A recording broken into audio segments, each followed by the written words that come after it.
Bonjour, bienvenue sur cette chaîne. C'est la chaîne Promesse à Dieu, Arche de Noé. Et aujourd'hui, je souhaiterais vous parler d'un sujet que nous aimons tous, surtout lors des mariages. Et c'est d'ailleurs un slogan qu'on reprend même un peu partout.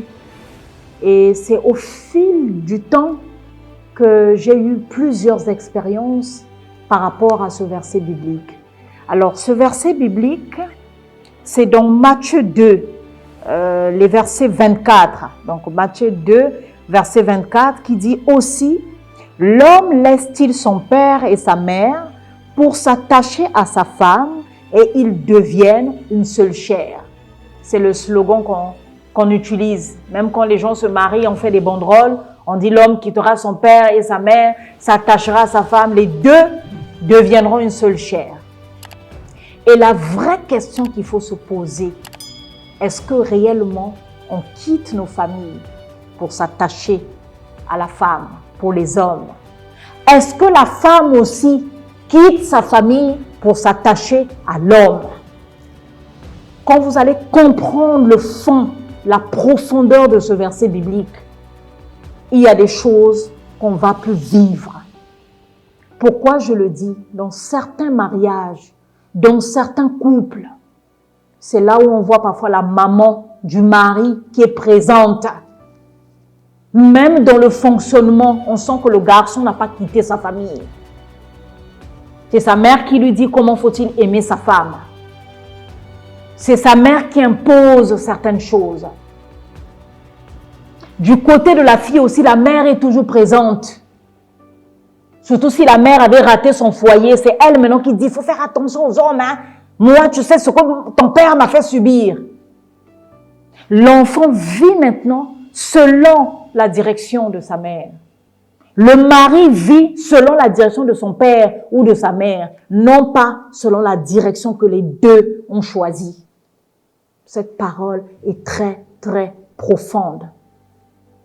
À toi qui me lis, à toi qui me regarde, est-ce que, si tu es marié, est-ce que tu as réellement quitté ta famille?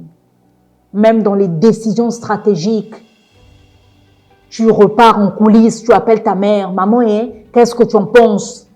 Tu ne consultes pas d'abord le Saint-Esprit en premier pour dire, Seigneur, il y a telle situation, oriente-moi, qu'est-ce que tu me dis? Tu vas peut-être consulter ton cousin, ta cousine, et c'est eux qui vont décider dans votre foyer. Et ça va plus loin, ça devient plus grave même par la suite.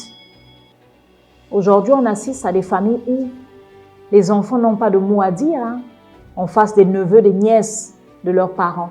Ça va jusque-là. Parce que quand vous amassez, c'est pas mauvais.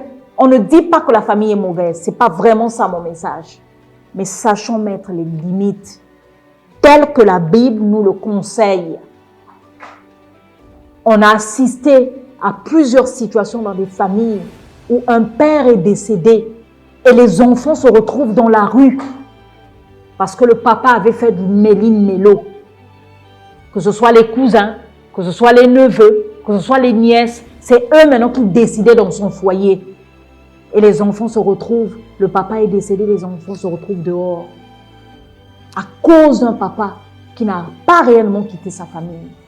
Ou à cause d'une maman qui n'a pas réellement quitté sa famille. Donc quand nous prenons des slogans, l'homme quittera son père et sa mère, s'attachera à sa famille, les deux deviendront une seule chair. C'est jusqu'à quel niveau? Est-ce que c'est juste de façade? Est-ce que c'est réellement profond? Est-ce que nous entrons en profondeur de ce que la Bible dit? Cette famille-là aujourd'hui, je ne vous cache pas. L'aîné, combien même le papa a laissé des villas, des maisons, mais l'aîné de cette famille se retrouve à vivre avec sa mère. Vous vous rendez compte? Alors que la même parole de Dieu nous dit, l'homme de bien laisse un héritage aux enfants de ses enfants.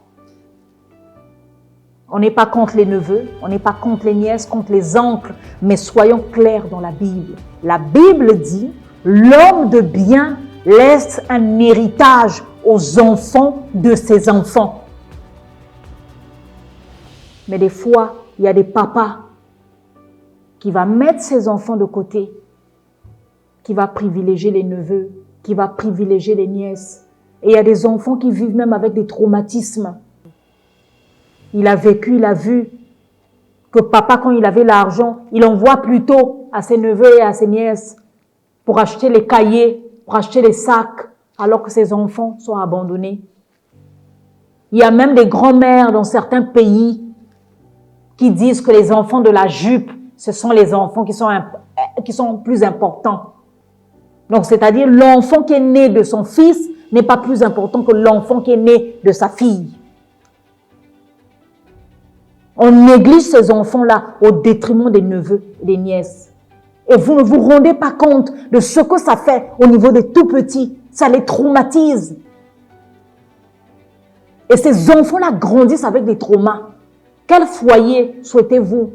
Un garçon, s'il a vu comment le père privilégiait beaucoup plus sa famille au détriment de sa maman et des enfants, quel futur parent il sera? Comme on dit souvent, les pères sont des repères pour les enfants. Quel repère êtes-vous pour vos enfants?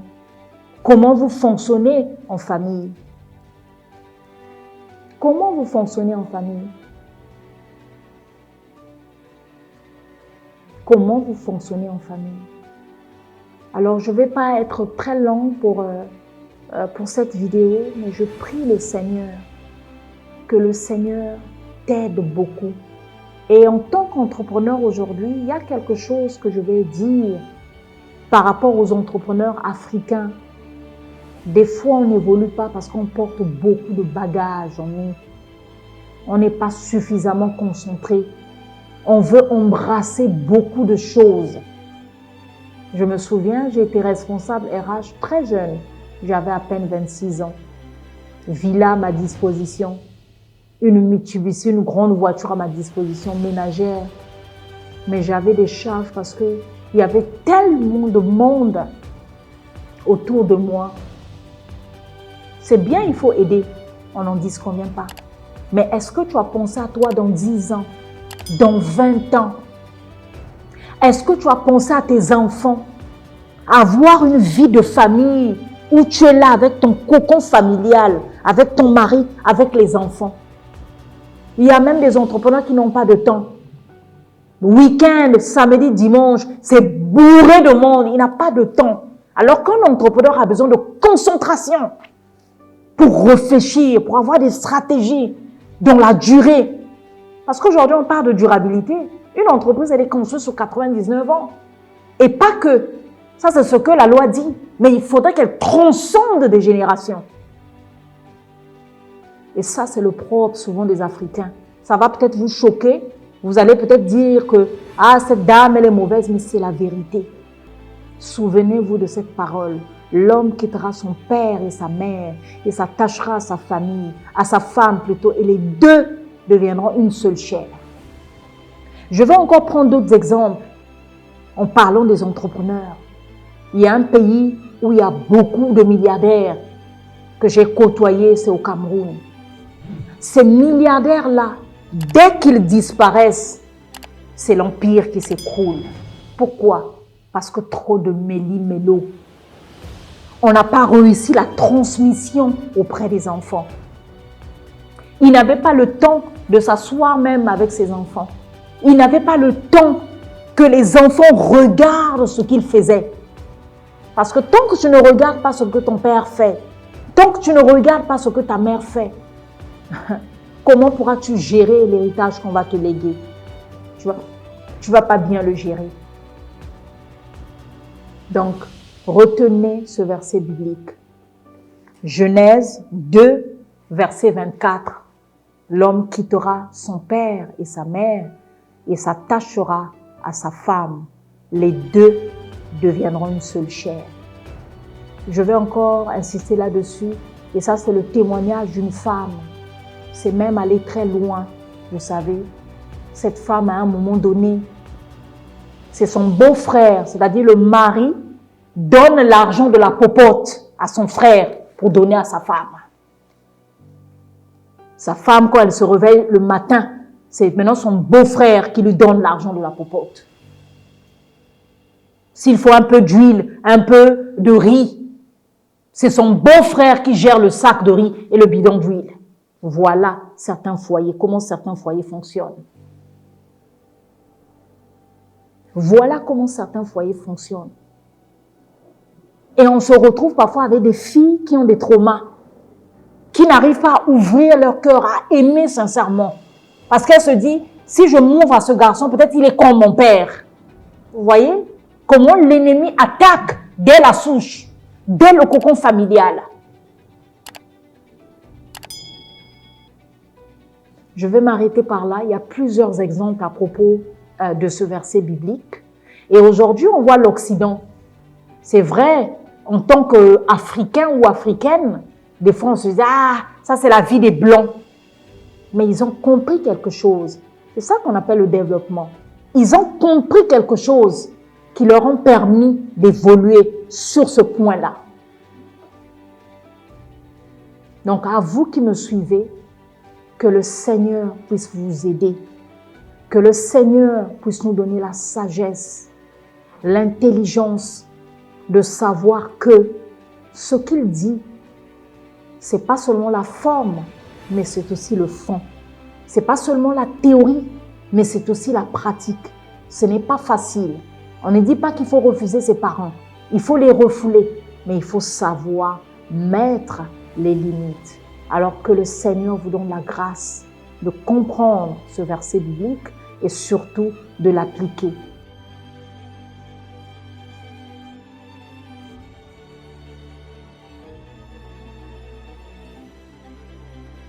Artlist.io